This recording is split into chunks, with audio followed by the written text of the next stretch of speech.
Bonjour tout le monde. Deux choses aujourd'hui. Très bref retour sur vos lettres ouvertes. Ceux et celles qui m'ont envoyé votre lettre ouverte, vous allez pouvoir retrouver dans vos courriels un message de ma part avec votre lettre ouverte commentée. Donc, c'est sûr que ça dépend vraiment de chacun, mais il y a des choses que j'ai vues revenir. Puis ensuite, petit retour sur le travail que j'ai donné lundi en lien avec le texte narratif Ensemble, c'est tout, qui est une pratique là, en vue de la semaine prochaine. La semaine prochaine, c'est les examens de fin d'année, si on veut, parce qu'on est déjà à la fin de l'année, en lien avec le texte narratif, donc en lecture. Alors, c'est ces deux petites choses-là qu'on fait aujourd'hui dans la capsule. Le retour, c'est vraiment bref, juste trois petites observations que j'ai faites. D'abord, il y en a beaucoup qui, dans leur texte, n'ont pas mis de référence. Par référence, ce que je veux dire, c'est surtout soit des citations, donc des avis d'experts, par exemple. En plus, avec les technologies, c'est sûr que vous avez plein de ressources possibles. Il y a plein de choses que vous auriez pu trouver et ajouter dans votre texte, des avis d'experts, des choses comme ça, des statistiques. Un événement qui serait survenu en lien avec les nouvelles technologies, autant pour que contre.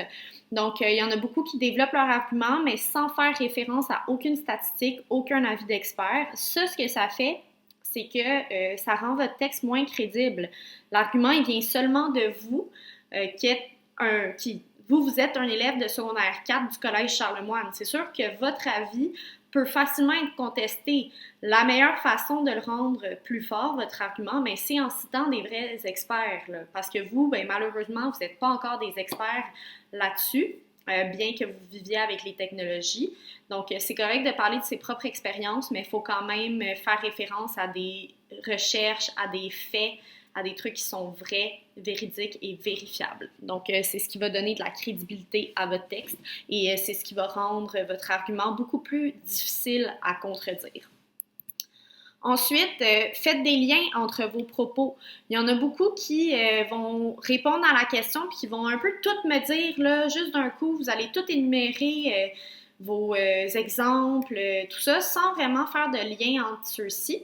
Donc, parfois, vous sautez du coq à l'âne, pour utiliser cette expression. Il faut faire des liens entre vos idées grâce à des marqueurs de relation ou encore des enchaînements de causes-conséquences. Donc, vous vous rappelez dans la séquence explicative qu'on a étudiée en secondaire 3, c'était le texte explicatif, là. Donc, il y avait des enchaînements de causes-conséquences. Ben moi, je pense telle chose parce que telle raison. Donc, pour telle raison, les technologies causent cette chose-là, ce qui a pour conséquence cette autre chose-là. Donc, faites vraiment des liens entre vos propos. Des fois, il y en a qui me parlent du fait que les technologies, c'est un bon outil de communication. Donc, ça, c'est votre argument. Vous me dites une phrase pour supporter votre argument, puis après ça, vous allez me dire quelque chose d'autre qui est pour les technologies, par exemple en lien avec l'école, mais sans faire de lien entre les deux ou sans nécessairement utiliser un marqueur de relation pour me dire que vous passez à une autre idée. Donc ça fait qu'il y a une espèce de cassure là, dans votre texte puis dans vos propos, puis on perd un peu le sens de votre propos. Donc faites attention à ça.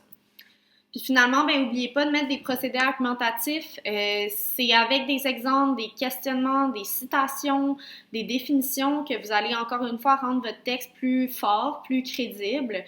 Donc, c'est vraiment important de le faire. Assurez-vous aussi que vos procédés argumentatifs, ils sont pertinents, OK? Il y a des exemples qui sont plus pertinents que d'autres. Des fois, vous me donnez des exemples plutôt vagues, tirés de votre tête à vous, alors que vous auriez pu me donner un exemple de la vie concrète, d'événements qui est survenu, de choses qui est réellement arrivé, etc. Donc, assurez-vous que vos procédés argumentatifs, ils sont là, puis assurez-vous qu'ils soient pertinents et qu'ils aident à rendre votre propos plus crédible. Donc, c'est pas mal ça pour les lettres ouvertes. Sinon, vous avez des commentaires personnalisés sur chacune de vos copies. Donc, vous pouvez aller vérifier ça. Ensuite, les réponses aux questions.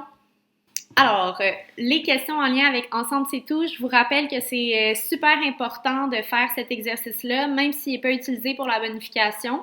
C'est ce genre de questions-là que vous allez retrouver dans vos examens de la semaine prochaine. Alors, c'est vraiment important de le faire ou de le corriger là, comme il faut. Donc, il y avait une douzaine de questions. Alors, pourquoi le personnage principal craint-il la question qui lui est posée? Ben, elle se fait poser la question par rapport à ses menstruations, donc à quand remontent vos dernières menstruations? Mais la raison pour laquelle elle craint cette question-là, c'est qu'elle sait que si son médecin lui pose cette question-là, c'est parce qu'il s'inquiète pour son poids. Donc ça veut dire que toutes ces ruses pour essayer de peser plus sur la balance, ben, n'ont pas fonctionné. Voilà, c'est pour ça qu'elle craint cette question-là. Ensuite, la question 2, le bougre, à qui fait-on référence ici? Pourquoi le narrateur dénomme-t-il ce personnage de cette façon? Le bougre, dans ce cas-ci, on parle du médecin. Si vous cherchez dans le dictionnaire, un synonyme de bougre, c'est diable. Il y a aussi gaillard, individu. Mais dans ce cas-ci, je pense que c'est un peu diable qu'on voulait. Parce que Camille, elle tente de le séduire en quelque sorte pour qu'il passe à autre chose. Donc, elle lui fait un petit sourire là, pour qu'il laisse ça passer. Mais lui, le petit bougre, il joue le même jeu qu'elle. Donc, lui aussi, il lui répond avec un sourire.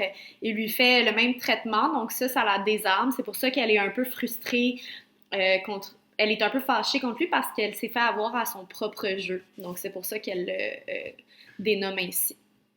Question 3. Expliquez pourquoi Camille est envahie par une grande lassitude. La lassitude, ça peut avoir deux sens. Le premier sens, c'est la fatigue physique. Ça pourrait être la fatigue physique si on prend en compte que Camille, ben, elle s'alimente pas nécessairement bien, donc elle pourrait être en manque d'énergie à cause de son trouble alimentaire. Mais ça peut aussi vouloir dire découragement. Puis dans ce contexte-là, ben, c'est plus le découragement. C'est du découragement qu'on parle en fait parce que elle dit dans l'extrait que ça fait bientôt 27 ans qu'on lui prend la tête avec son poids. Elle dit qu'elle est tannée de se faire parler de son poids tout le temps. Donc, dans ce cas-ci, dans ce contexte, lassitude, c'est surtout par rapport au découragement. Il y a souvent des questions comme ça par rapport à des mots de vocabulaire. C'est important d'aller voir dans le contexte puis de ne pas juste aller voir la définition parce que des fois, la première définition ne correspond pas nécessairement au sens du mot dans son contexte. Question 4. Dans cette séquence descriptive, qu'apprend-on sur Camille? Ce qu'on apprend, c'est que Camille Folk est en quelque sorte invisible, comme un fantôme. Donc, on dit qu'elle est comme un fantôme. Elle travaille la nuit, elle est très discrète, elle parle peu, elle est toujours de dos, elle est fragile, elle est insaisissable. Donc, elle est un peu invisible. C'est ce qui nous est montré dans cette description-là. Numéro 5. Que révèle le narrateur à propos de l'intériorité du personnage principal? Comment se prend-il pour rendre sa narration dynamique? Donc, ce que ça nous apprend sur son intériorité, c'est qu'elle est pas mal malheureuse, Camille, là, si on peut dire ça comme ça. Elle a une sorte de mal de vivre à l'intérieur d'elle. Puis la façon de rendre ça dynamique que le narrateur utilise, c'est qu'il va utiliser la figure de style de l'accumulation. Donc, il va un peu là, montrer, énumérer tout ce qui fait en sorte que Camille se sent de cette façon-là à l'intérieur d'elle. Donc, il accumule les choses que Camille aurait pu dire à son médecin. Pour lui montrer à quel point elle a mal à l'intérieur. Donc, je vous ai donné deux exemples dans la réponse. Qu'elle se réveillait chaque jour avec l'impression d'avoir du gravier à l'intérieur d'elle. Il me semble que c'est ça l'extrait. Qu'elle n'avait pas encore ouvert les yeux, que déjà elle se sentait d'une certaine façon. Donc, il accumule plusieurs choses qu'elle aurait pu dire à son médecin pour lui montrer comment elle a mal à l'intérieur. Donc, c'est ce qu'il fait pour rendre sa narration dynamique, c'est l'utilisation de l'accumulation. 6. Quelle relation Camille entretient-elle avec sa mère? Bien, on peut tout de suite voir que la relation avec sa mère est tendue. Sa mère la contredit sur des choses ridicules, par exemple la façon de saluer quelqu'un.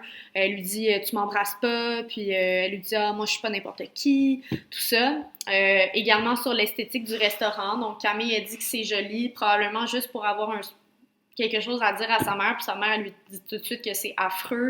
Donc, ça a l'air assez tendu, là. Ça n'a pas l'air bien le fun, leur dîner ensemble. Puis, elle lui fait des commentaires indélicats sur son alimentation également, en lui disant qu'elle n'aurait pas pu l'inviter à un bon restaurant avec ce qu'elle mange, puis sa façon de s'alimenter, ça aurait été jeter de l'argent par les fenêtres. Elle lui dit ça en d'autres mots. Donc, ça a l'air assez tendu. Aux lignes 111-141, relevez les passages dialogués qui illustrent bien les problèmes de relation que Camille a avec sa mère. Il y a plusieurs passages, je vous les ai tous écrits ici, donc il y en a 4 environ. Là. Il y en a que j'ai juste écrit les lignes parce qu'ils étaient plus longs, donc vous pourrez vous corriger avec ça. Mais pas mal toutes leurs conversations, en fait, ça montre qu'il y a des problèmes de relation entre Camille et sa mère. Question 8. De quelle manière l'histoire de Chuta insérée dans le dialogue éclaire-t-elle le passé de Camille? Bien, Camille, elle a perdu son père très jeune, puis après cet événement-là, elle a décidé de se taire, donc d'arrêter de parler. Pour Chuta, c'est un peu la même chose. Lui aussi a perdu son père et il a décidé de se taire à jamais parce qu'il était un peu écœuré de la façon de voir les choses des individus qui l'entouraient. Puis les deux, comme ils avaient un besoin de s'exprimer, même s'ils avaient choisi de rester silencieux, bien, ils le faisaient par le dessin. Donc, c'est ce qu'on apprend un peu sur le passé de Camille. Oui, elle ne parlait pas, mais elle s'exprimait beaucoup par le dessin. Le dessin l'aidait à s'exprimer puis à se sentir mieux. 9. Comment le narrateur présente-t-il Frank, le colocataire de Philibert? Il le présente un peu comme une personne fausse, entre guillemets, là, qui veut toujours qu'on l'entende en claquant les portes, il rit très fort, il veut se faire remarquer, il fait du bruit, mais comment le narrateur le décrit, c'est un peu comme si c'était une façade. Donc, comme si Frank n'était pas vraiment comme ça, mais que c'était une façade il montrait ça de lui, mais c'était pas vraiment ce qu'il était au fond. Question 10. Comment le narrateur présente-t-il ce que vit Camille? De quelle manière l'exprime-t-il? Bien, il présente le fait que Camille sait plutôt où est sa place avec une série de phrases interrogatives. Donc, elle remet en question toute sa recherche d'indépendance des dernières années, puis elle montre avec les questions qu'elle se pose dans la narration que cela ne menait à rien au fond, qu'elle n'a rien à quoi se rattacher. Donc, il le fait vraiment avec une série de questions. On peut le voir dans ce petit paragraphe-là, là, c'est juste des questions. C'est seulement des phrases interrogatives. Question 11. Quel changement est en train de s'opérer chez Camille? Bien, elle a recommencé à dessiner, donc elle est de plus en plus reposée, ce qui semble apaiser. En fait, elle a recommencé à s'exprimer, mais avec le dessin, ce qu'elle ne faisait plus. Puis finalement, aux lignes 248-260, comment le narrateur montre-t-il que Camille évolue sur le plan psychologique? C'est encore une fois avec les figures de style que le narrateur va montrer qu'elle a évolué. Donc, avec l'accumulation, il énumère les dessins que fait Camille pour ensuite montrer avec la répétition qu'elle a évolué grâce à ses dessins. Donc, on peut le voir avec la dernière phrase, elle ne s'était pas sentie aussi calme, aussi vivante, aussi simplement vivante depuis des années. Donc ici, on a la répétition du mot « aussi », qui est importante là, dans ce cas-ci. Puis ça montre que ça faisait des années qu'elle se sentait plus en vie, qu'elle se sentait plus aussi calme. Puis le dessin l'a aidé à évoluer de ce côté-là. Donc c'est pas mal ça. Je vais vous montrer mon texte à noter. Vous allez voir que dans plusieurs de mes notes et dans plusieurs des éléments que j'avais surlignés, il y avait des réponses aux questions qui étaient posées avant même que je les ai lues. Donc, c'est pour ça que c'est important de bien annoter votre texte. Vous allez avoir des textes à annoter la semaine prochaine en vue de de vos 2 dernières évaluations de l'année en français. Alors, c'est tout. On se voit jeudi pour une récupération en direct si vous avez des questions. Bonne journée!